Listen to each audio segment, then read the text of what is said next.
সমগ্র দেশেই আজ রাজনৈতিক সদস্যপদ গ্রহণের হিড়িক উঠেছে। একদিকে বর্তমান শাসক দল বিজেপি, ঠিক তেমনিভাবে কমিউনিস্ট ঘরানার অন্যতম রাজনৈতিক দল সিপিএমের পক্ষ থেকেও ইতিমধ্যেই সমগ্র দেশে সভ্যপদ গ্রহণ অভিযান শুরু হয়ে গেছে। এই বিষয়কে কেন্দ্র করে ইতিমধ্যেই ত্রিপুরা রাজ্যে এক নয়া রাজনৈতিক সমীকরণ সৃষ্টি হয়েছে। সিপিএম দল চাইছে পুরনো কর্মীদের সভ্যপদ প্রদানের মাধ্যমে দলকে মজবুত করতে, সেই সঙ্গে নতুন প্রজন্মকেও সিপিএম দলে টেনে আনার নতুন করে কৌশল নেওয়ার চেষ্টা করছে এই সভ্যপদ অভিযানকে কেন্দ্র করে।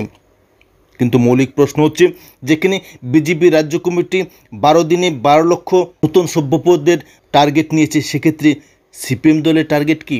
সিপিএম দল কি এই সভ্যপদ অভিযানের ক্ষেত্রে 12 লক্ষ টার্গেট নিয়েছে নাকি আরও বেশি টার্গেট নিয়েছে? সিপিএম দলের বর্তমান সদস্য সংখ্যা কত? সিপিএম দল কি বিজেপির সঙ্গে টাকা দিতে পারবে? যেখানে সিপিএম দলের বর্তমান সভ্যপদের সংখ্যা মাত্র 50,000 রয়েছে, এই সংখ্যাটা নিশ্চিতভাবে বাড়ানোই একমাত্র লক্ষ্য হবে। কিন্তু বর্তমানে বিজেপির সদস্য সংখ্যা রয়েছে সরকারিভাবে 6,50,000-ও বেশি, কারণ 2019 সালের সংখ্যা একটা নয়া সভ্যপদ অভিযানকে কেন্দ্র করে বিজেপির মোকাবেলা করতে পারবে রাজ্যের সিপিএম নেতৃত্ব। এই বিষয়টা আজ জিতেন চৌধুরীর সামনে কঠিন চ্যালেঞ্জ হিসেবে উপস্থিত হয়েছে। এই সভ্যপদ অভিযানে যদি বিজেপিকে টাক্কা দিতে পারে, তবে 28-এর স্বপ্ন সম্পূর্ণভাবে সফল হবে, নতুবা 28-এর স্বপ্ন দিবাস্বপ্নেই পরিণত হবে সিপিএম দলের সামনে। কারণ ইতিমধ্যেই বিজেপি দল 12 লক্ষ লক্ষ্যমাত্রা রেখেছে।